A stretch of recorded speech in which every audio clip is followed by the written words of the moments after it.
Good morning, good afternoon, good evening. Welcome to Leeds Forum for Coalition. Our forum is suggesting that checks and balances should be made on those in responsible government positions. You or I, what can we do about this? Certainly we must do something, for the whole country seems to be in a state of free fall, and it's got no visible direction to follow. So now we look again at our new Brexitbedlam. At last Mrs May has moved aside and someone else is there to guide us as we prepare to leave the EU. Of course we don't want to leave Europe, but we do want to leave the completely undemocratic EU. It controls our laws and has already ruined our country. And we must leave by the 31st October, says Boris. Already we have the government hustings among the 10 or less who see themselves fit to be our Prime Minister. These seem to be a motley crew led by Boris Johnson. So in the running for Prime Minister are Boris Johnson, Jeremy Hunt, Michael Gove, Dominic Raab, Sajid Javid and Rory Stewart. Of course this list is reduced now because we're moving on a little bit in time. Now Boris in his time as Foreign Secretary made mistakes in loose talk on Nazanin ZR Ratcliffe, who was simply on holiday, but has now been jailed in Tehran since April 2016. Then Foreign Secretary Boris suggested Nazanin was training journalists to operate in Iran. This led to her being accused of attempting to orchestrate a soft overthrow of the Islamic Republic.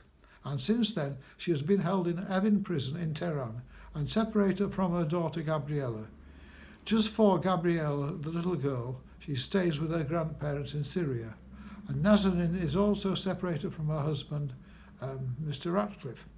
It seems strange to see someone who brought such calamity to Nazanin's life and the child and the husband is being considered as a candidate for Prime Minister. What is the world coming to? To change the subject a little, in Leeds Link Forum's earlier work, actually our first presentation on YouTube, we spoke asking, Brexit gives responsive Westminster, question. And here we use question time to illustrate the way that questions put by the audience were often not allowed to be fully answered, even though they were very meaningful. One young lady said she knew well that the government's manifestos were often not followed, and soon they'd be forgotten as we move through any government term. And I suggest the questions and answers of this programme could be submitted to Parliament so that Westminster might be able to get insight into the thoughts of the populace, and so we could begin to respond better to what people really needed. Interestingly now, we have got a new style of question time coming along. It's under the control of Fiona Bruce, and of course the BBC, the dear old Beeb. We come to the point where Fiona asks the question of the audience, who thinks Boris Johnson would be a good PM or Prime Minister? Well, out of maybe 250 people, one person put up their hand. So it again seems obvious, as in the question time mentioned above, and just following the referendum that set us on our course of Brexit, that the opinion of the UK people is taken little notice of, and our government is indeed a separate entity and doesn't respond very much at all to what Middle England, the real people, ask for. So here now, immersed in our Brexitbedlam, is the chance to escape and alter things up, not only for ourselves, but also for our European neighbours.